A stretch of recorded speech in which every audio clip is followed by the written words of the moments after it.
All right. So Hyatt is making a big push into AI, and it's not just about efficiency, it's about capturing travelers earlier in the booking journey. Today, we're breaking down why that matters, what it means for competition, and who might be falling behind. Plus, Hilton's new platform play, Marriott's possible new brand, United's massive fleet expansion, and one very, very unhinged airport moment. Let's get into it.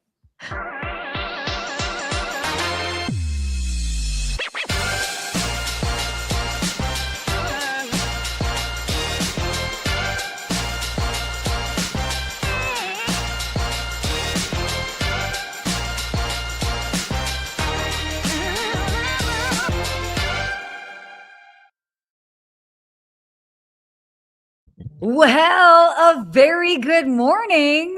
Good morning. We have got the fabulous Katie Cline joining us today. In case you were wondering, you're like, wait a second, hold on, that doesn't look like Steve. Steve's looking a little different today. No, hello everyone. I'm Katie Cline. I'm the host of Skift Podcast, Sweet Success, and so happy to be back with my friend Sarah. I love it. I love doing the show with you. I obviously love doing the show with Steve as well, but it's always fun.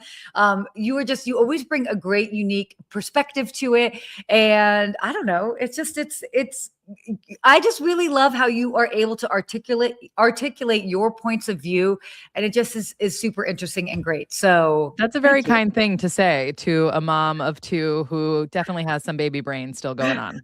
Oh no, you are doing fantastic. So don't you worry at all. But I'm sure you're kind of like, wait, oh my gosh, what are we doing? Where am I right now? Yeah, exactly. So speaking of where are you right now, where in the country are you joining us from? We always start off the beginning of the show. Everybody, if you're tuning in, let us know where you are joining us from.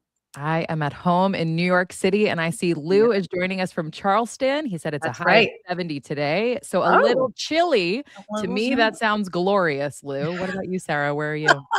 Well, I happen to be actually in Las Vegas this week. Which is nice for a little bit of something calm for those that have been following along. I was in Orange County last week, Brazil the week before, Berlin the week before that. Whew.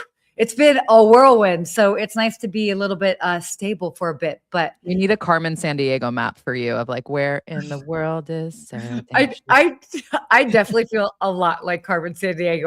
Over the past couple of weeks, I was totally like that, especially because I'd have clients call me, and I don't know. Sometimes I just don't like to overly advertise where I am because I'm like, they must think either they think it's cool or they must think I'm totally crazy. I mean, arguably, I may be. I travel well. Yeah. Well, ish, you know. You keep it interesting, that's for sure.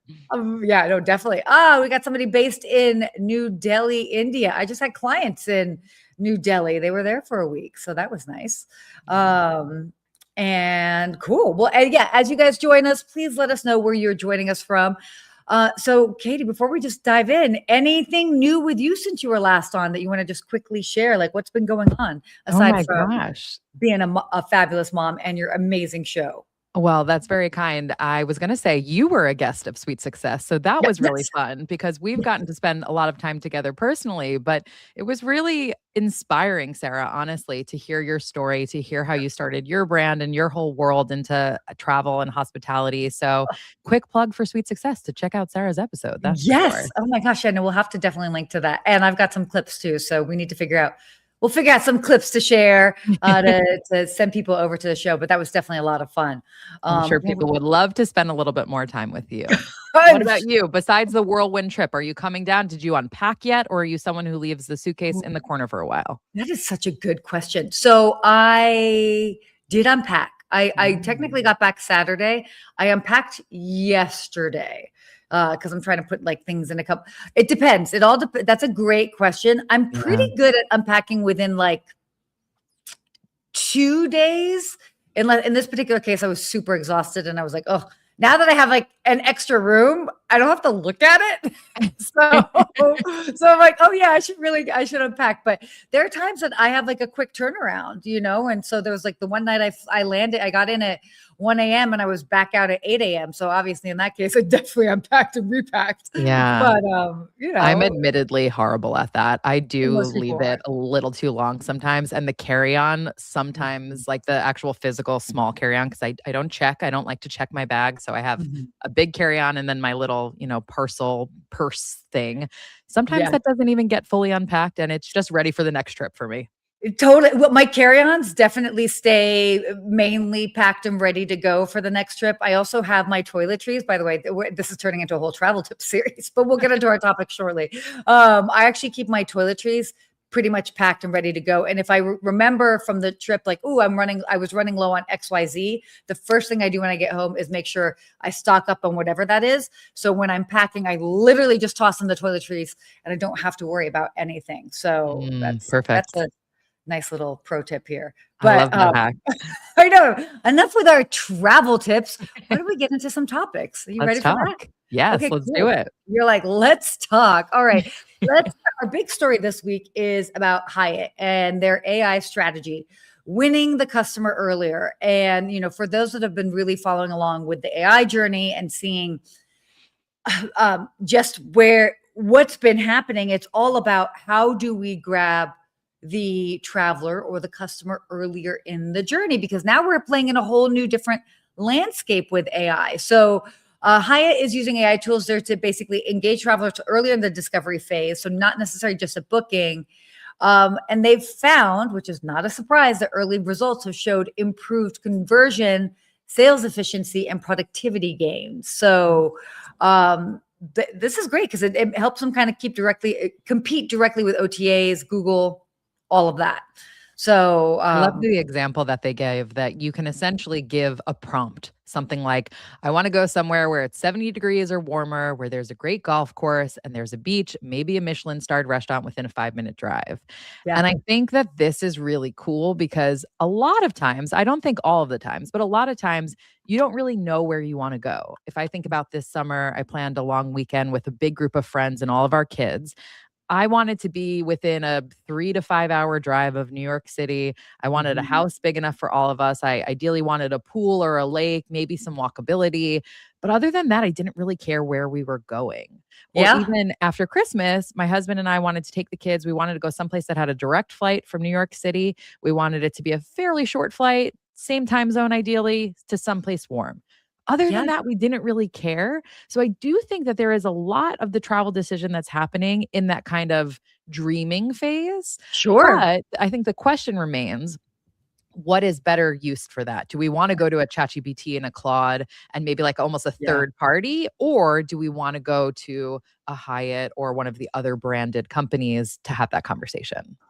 Well, I think that's a really great point, and I love that you said that because there is, I think, all too often, maybe those in the industry underestimate how, in general, people can be fairly flexible at the beginning. I just had a woman yesterday in the gym. She was like, "Oh my gosh, you're in travel. Maybe you can help us decide and plan our honeymoon. Like, we don't even know where we want to go. We just want to go to a beach and just like relax on the beach." And it's like, that could be anywhere. That could Yeah. be Mexico. That could be the Caribbean. What type of flight are you wanting to do? You could go to the Philippines. Like, it could be Yeah. so many different things. And I think there is also, as you kind of mentioned, that dreaming phase. It's like that discovery phase is kind of interesting because it kind of lets people realize, oh wow, these are the possibilities, Yeah. which is kind of nice. The huge opportunity I also see, and they touch on this in the article, is that this is going to give Hyatt and other companies who are using search Mhm. AI like this really a good read on what the traveler's priorities are, what Yeah. price sensitivities they might have, their desired trip type, and potential Mhm. add-ons. Yes. I also think, and we're going to talk about this in a future article that we'll get to, but I think Yeah. it's also going to tell them what new brands should we launch or are we missing? What destinations do we have Yeah. demand in that maybe we don't actually have something Totally. to service? That's going to help them really intentionally draw their development pipeline as much as it's going to help them to know like, hey, we can buff up prices here or, Yeah. surface this more. No, that's such a great point because they're really, I mean, they're going to have access. We all know that data, that information is so important because they'll be like, okay, wow, there's been a lot of particular searches for, you know, road trips and national parks. And it's like, how is our presence in those areas, whatever that might be. So, yeah, that is a very, very key point. But again, it's interesting. I mean, it's showing that it just everybody that's in travel, as in all the big brands. I mean, they're very actively incorporating and getting involved in AI so that they are just further upstream, so to speak, of the whole planning process as they should be. And it is still, I still think it's because there's been a little bit of waffling back and forth. I know with ChatGPT as far as, okay, can they book? Will they be able to book right then and there, like in the actual chat conversation? Does it push them to the others to another site? Right now, I think they're saying not to actually have it book in chat because that would basically completely destroy the OTA, OTAs. And it really would really change the landscape. But I don't know. I still would be surprised that things could definitely change. Yeah, I think we are so in the infancy of this technology. And this is an embarrassing story, but I remember I used to have an iPod, okay, like a lot of us did. Okay, And I that part's not remember when the embarrassing. iPhone came out and you could have your music on your iPhone. And I Oh, remember saying, I would never want that. I want to separate the two. I mean, that is a ridiculous statement. I also think I was thinking within the confines of like megabytes and like, oh, that would take up too much space on my phone. oh, And sure. now here we are in worlds of terabytes and more.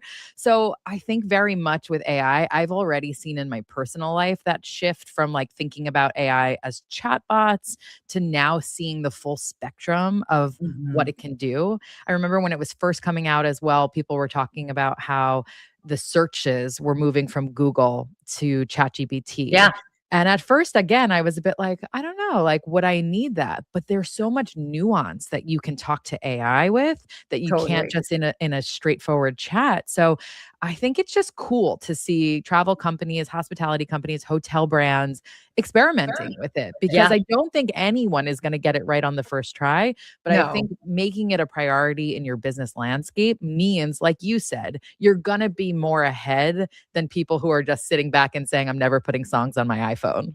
Yeah. Oh, and that's such a great point. By the way, I love that you brought up the Google example because I remember people just typing stuff into chat that I was like, I would just type that in.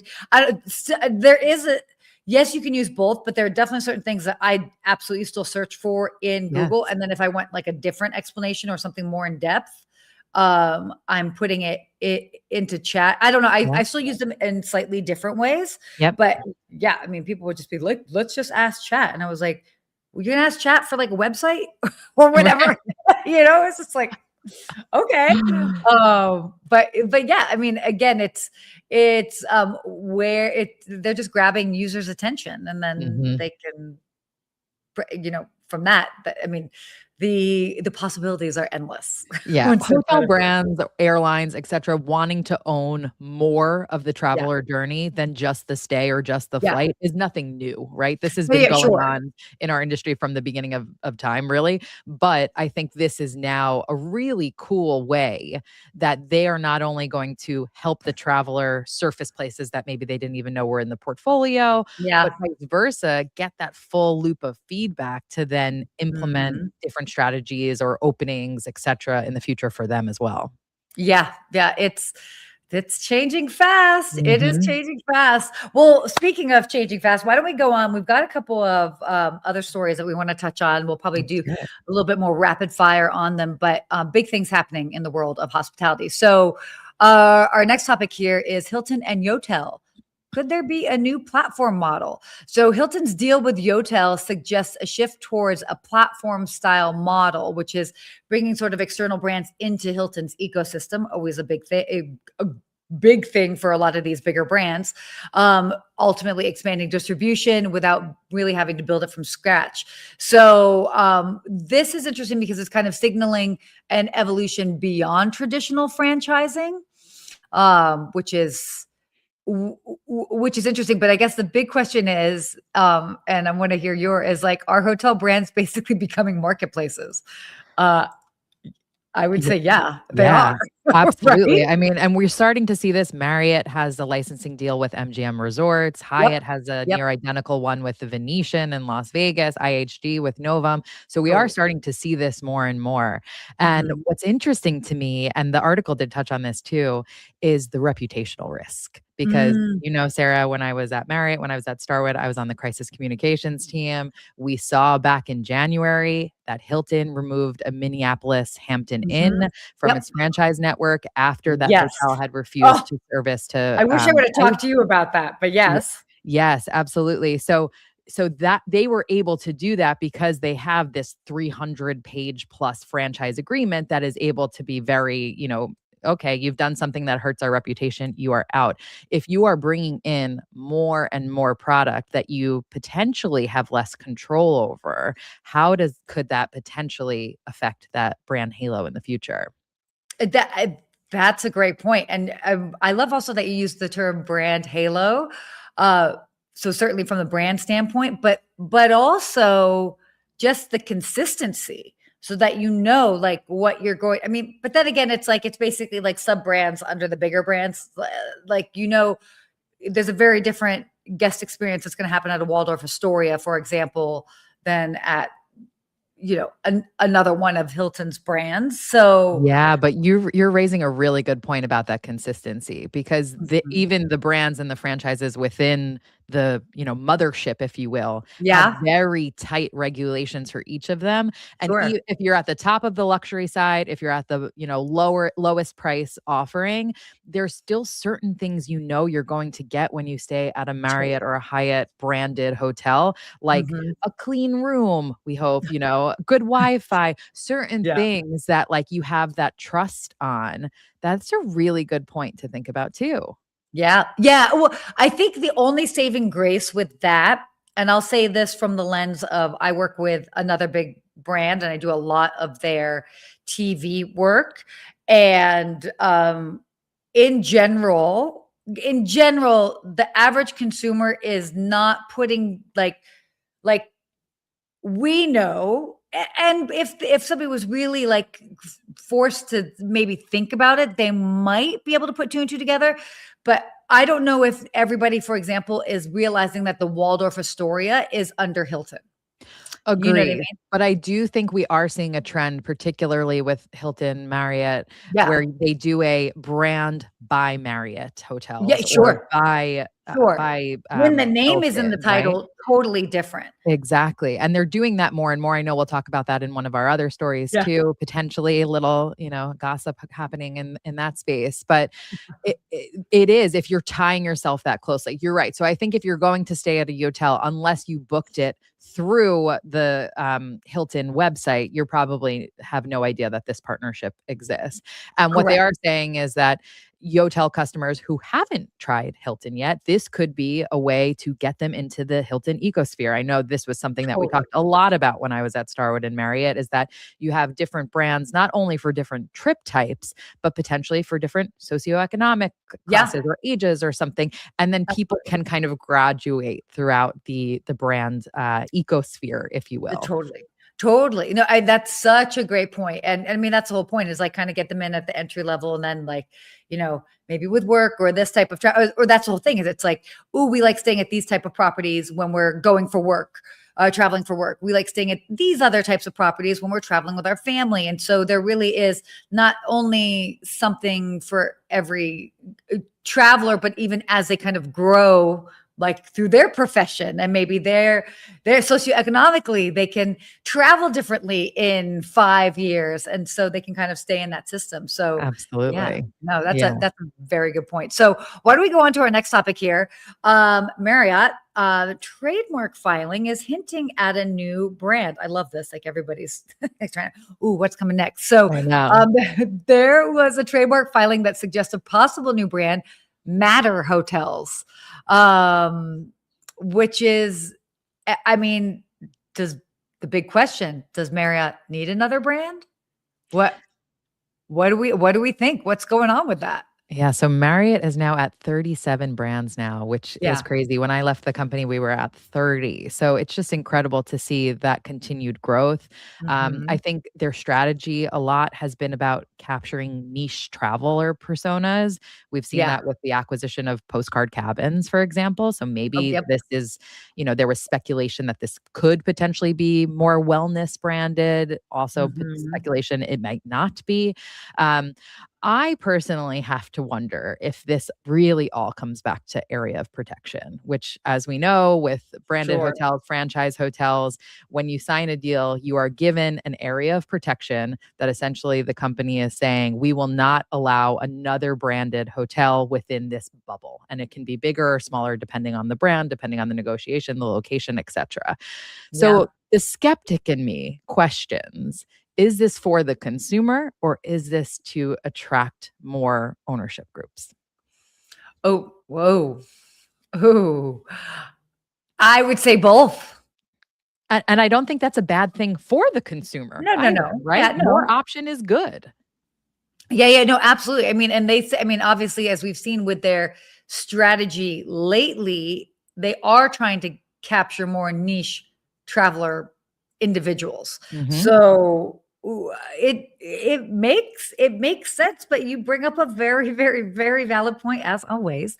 That I mean, again, if it gives them the opportunity to work with more owners, I mean, that's just smart business. Exactly, exactly. There's nothing wrong about that by any means. Mhm. It's more about like that's an intelligent business decision and Yeah. also if you're growing the options for your customer, that's a good thing too because you'll have more choices of where to stay, you'll have more exposure to different brands that Yeah. might make you fall in love with one and want to travel someplace else and try something else. So, Yeah. very interesting to see what will come out of this. Yeah, definitely. Well, and Capuano, by the way, I mean, had gone on to say that he sees a very long runway for mid-scale uh hotels. And I think Mhm. that makes complete sense, just considering the general economic climate that we're in globally, by the way. Mhm. So it's we're in this time where it's like where choice, people just want choice. And if it's Mhm. going to be just a slight shift for something a little bit different,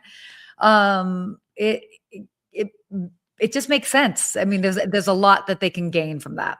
Yeah, it definitely takes a lot to build a brand. I remember when I was working for W Hotels, we were opening W Punta de Mita, Ooh, and we yeah. were there, and I was talking to a guest. I said, "What made you want to come here?" They said, "Oh, I'd never heard of this destination before, but the fact that W opened here, I wanted to come check out the newest W hotel." And Yeah. that I think is a proof point of really strong brand loyalty. And I Yes. don't think you necessarily need that at every price point or for every brand. Some you just Mhm. need options, like you said. So I think Yeah. that will be a positioning exercise for the company to determine like how much do we need to put into like building an actual brand that people follow versus giving options and choice.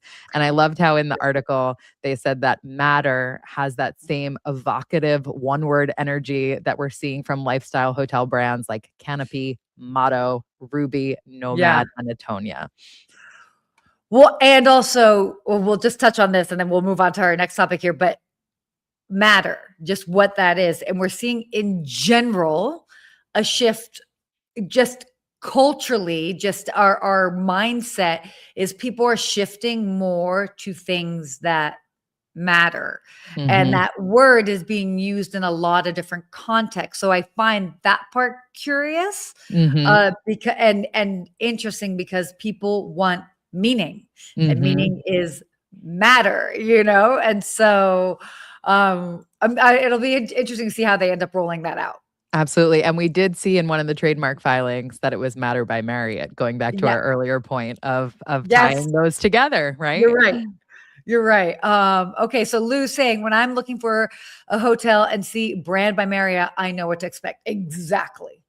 That's Yes. exactly it. We also have someone joining from the Caribbean. How Yes. lovely. And Matthew joining us from Vermont as well. So, hi, everybody. Thanks for Yes, joining thank us. you for joining. Exactly. All right, so this is interesting. Shifting gears a bit to airlines, and there's, by the way, there's a lot going on with airlines. But United is planning to add 250 planes, basically expanding their fleet. I think it was by 2030, if I remember correctly. I'll pull it up in the article, but that's huge. They're basically they are really trying to expand their fleet, but more so with premium demand, because Mhm. these particular planes will basically have more seats and more will have more premium offering or premium seats that they're able to sell as they've seen, and we've seen this kind of across the board, which also applies to hotels, is that that's really where their money makers are, is in Mhm. premium, and airlines are completely in alignment with that, and they have strong confidence in long-term travel demand. I agree with that. We as a society will never stop traveling. There might be dips because of things that are happening currently. Yeah, Mhm. one of the big ones being jet fuel, which I know that just a couple weeks ago, there's like, oh yeah, that might increase fares by 10%. I highly would recommend or suggest that it will probably increase fares by 20%, which is Mhm. a significant price jump. Yeah. Yeah. And it's interesting. The CEO said that demand is strong and has remained so with the rising oil Yeah, prices. But I do think you're right. At a certain point, the customer is going to go, is this worth it? Is this price tag totally. worth it for me? They say they're preparing for oil costs as much as $175 a barrel and Mhm. staying above $100 a barrel until 2027. So that Yeah. is a significant jump. But you're right. Not only are they taking up more space for premium seats, but they're also adding something in the back, which I think is quite cool, a snack Yes. bar. I really Yeah. like this idea. And they talked about other airlines who are doing something similar too. You do always have that kind of funny interaction with the flight attendant where it's like, you may get your one cookie now. Yes. And maybe you didn't want the cookie, or maybe you wanted two of the peanuts or whatever it might be. So I do think that kind of self-serve option is interesting. I wonder if that's also about staffing too, but quite an interesting option for us as travelers. It is. I mean, my understanding is that they'll still do their regular like food and beverage sort of service, but I don't know. Oh gosh, I mean, I'm gonna go out. I'm just gonna say it. Sometimes some people get rowdy on the back of the plane, and it's like, and I also refer to a crowd as the Costco free sample crowd. Like, oh, there's a free sample. Oh my gosh, and that's not necessarily my favorite crowd because like people just so. I'm hoping that it doesn't turn into like a bum rush and like people are actually like sophisticated about it. I do see similar things on in international flights, but it was interesting because it's a similar but different touch. But in Delta, for example, in their more premium cabins, they come around and instead of just like the normal tray, they actually come around with a basket that you can choose from a variety of things, and they're more Mm, like elevated snack options. So mhm. I'm just curious how this will be because also, do they want people moving? They said in here that like, oh, people can move about the cabin, and I'm like, but do we want that? I don't True. know. Very Yeah. true. Yeah, Lou said in the chat the airlines need to change their approach and have larger Mhm. planes and fewer flights. Airports just can't handle the traffic control. Yeah, that's We crazy. are days after the unfortunate crash at LaGuardia just here. Oh, So horrible. it's an interesting point that he raises. Yeah, no, completely. I mean, it's there's a lot of shifts happening. I mean, this is going to be interesting to see how it'll roll out. I mean, it's obviously not changing tomorrow, but these plans I think make sense as far as moving forward in the future for United. So, and Should if we you are move a on to fan, something that does not make sense? yeah, yeah, let's go on to that. Our unhinged travel story of the week. Okay, this is wild. Do you want to kind of lead in this? Sure. A Okay. real possum was discovered hiding among stuffed animals in an airport shop in Tasmania. Shoppers actually thought it was a plush toy at first until Wow. they saw its eyes blinking back at them. Blink, blink, blink, blink. That's wild. A possum, an actual possum. I mean, that is just crazy. Oh, Paul joined us. Yeah, free stuff turns everyone into a giveaway goblin. Ooh, giveaway goblin. I'm gonna have to steal that. Oh, I like that.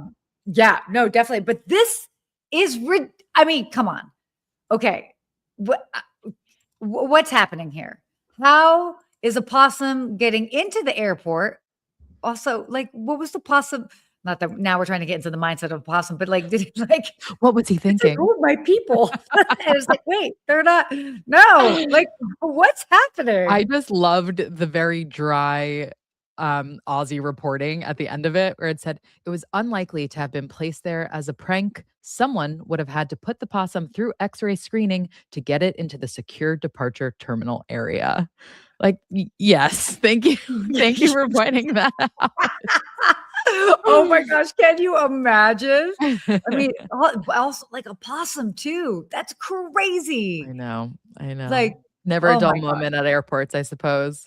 No, never. I mean, it is also, I mean, we are talking about Tasmania. So but I love that it found itself like right next to like kangaroos, stuffed kangaroos and all that stuff. Like, That's right. That's right. this is great. Yeah, this image is hilarious. Like and it's just like blinking back at it. So let us know, guys, if has there been anything crazy that you've seen at airports? I feel like the craziest thing that I've seen. I'm used to seeing dogs, although I feel like I saw a lot, and now I don't see as many. What always is interesting to me is cats.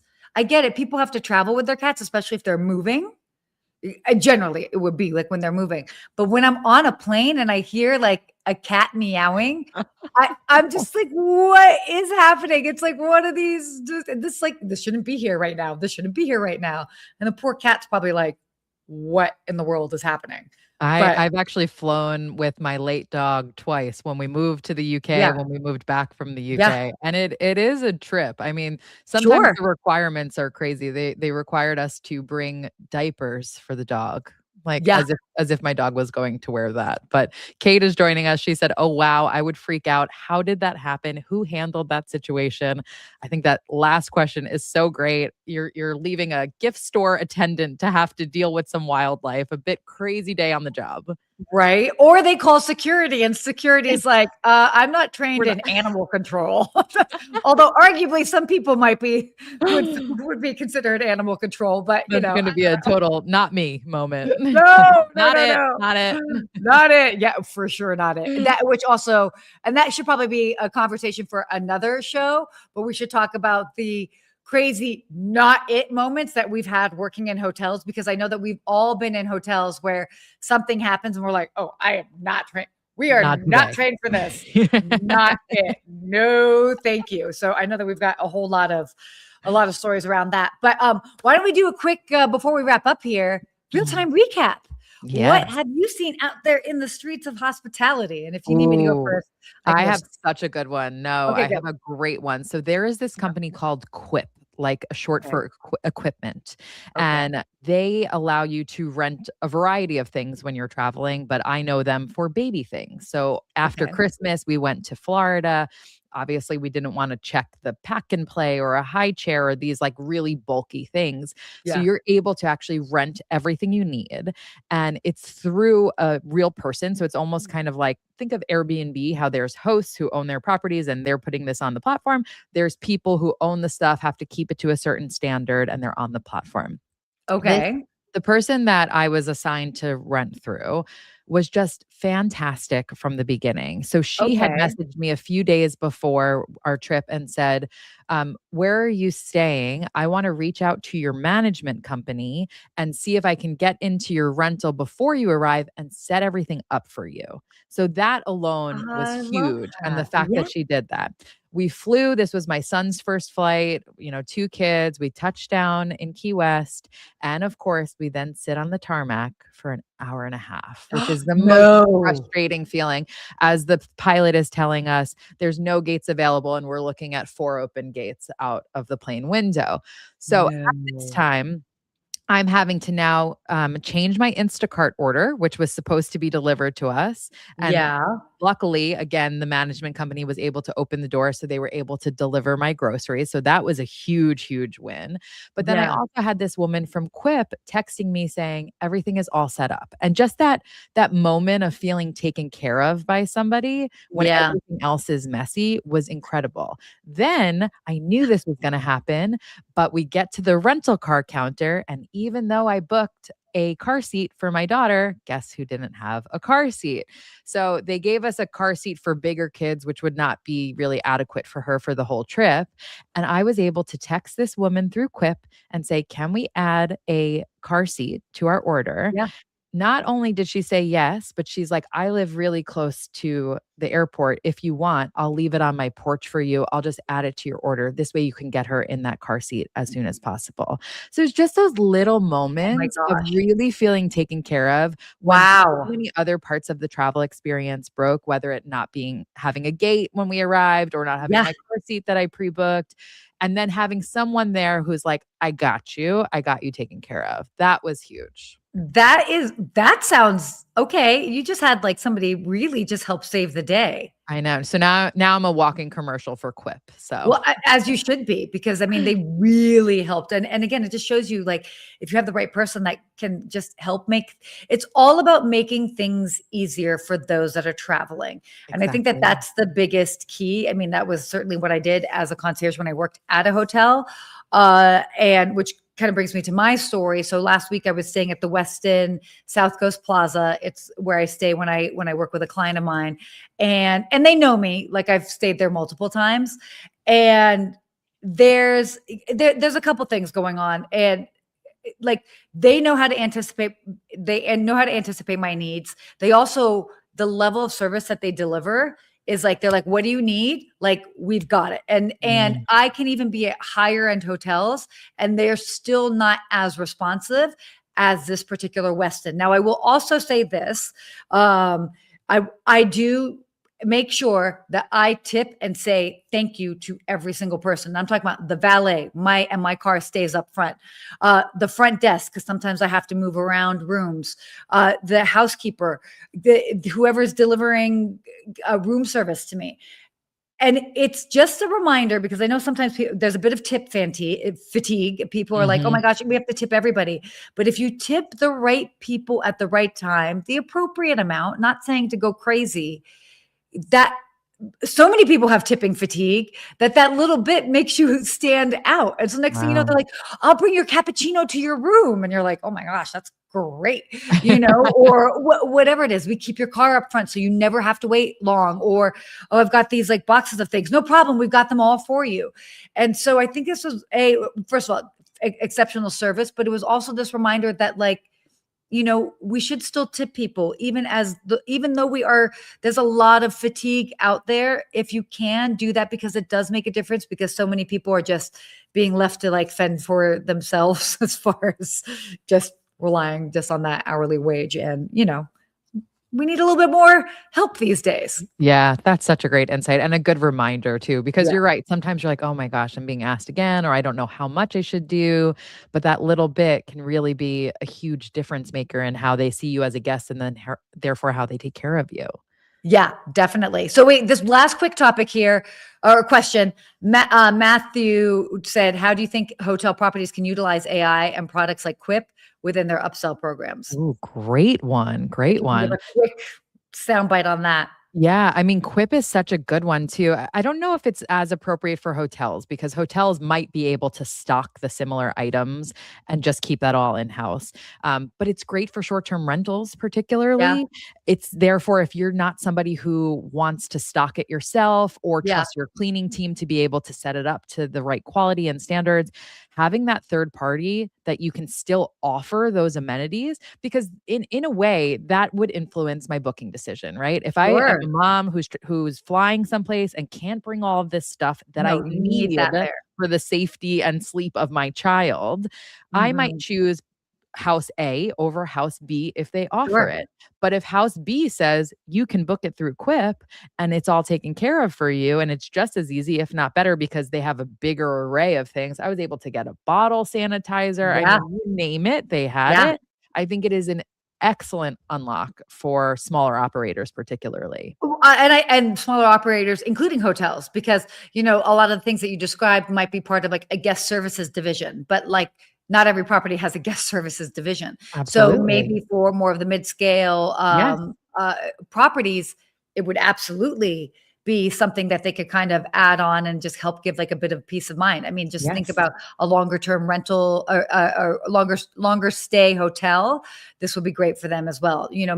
Maybe somebody like, just because we keep throwing out the name there, like a Waldorf Astoria or Ritz-Carlton might not need it necessarily. Right. Or maybe it's like they still go through the people on staff, but then they have this in the background that's like helping them procure items when they can't physically leave the hotel, because that's also an Yes. issue. So Or maybe the car rental companies could partner with it, because I knew they were not going to have my car seat, even though I booked direct and booked it in advance. So if you can support, by the way, these are individual people in the community who are stocking these items, who are keeping them clean, who are keeping them ready. You're supporting a local and you're delivering a better guest experience. I mean, what a total win-win. Totally win-win. Oh my gosh, we covered so many great topics. I know we went pretty long today, but thank you all for joining us. Thank you, Katie, for joining us as well. Thanks for having me back. I always love being here with you guys and with everybody in the comments. It's so great to see the engagement. No, it is really great. So I know that there's a lot we could have kept talking, but due to time, I know we'll have to kind of wrap today's show. But thank you, Katie, for joining us. And by the way, thank you all for joining us as well, live, chiming in, sharing your questions, your thoughts in real time. That is what we love, to be able to have that real-time engagement. It makes it so much more fun and exciting. So as always, if you found this show useful, be sure to share it, like, subscribe, follow, all the things, the deal. But wait, Katie, do you know how we end the show? Tell me. We both say stay hospitable at the same time. So all right, let's do it. So we can do that. All right. So with that, thank you guys for tuning in. And until next time, stay hospitable.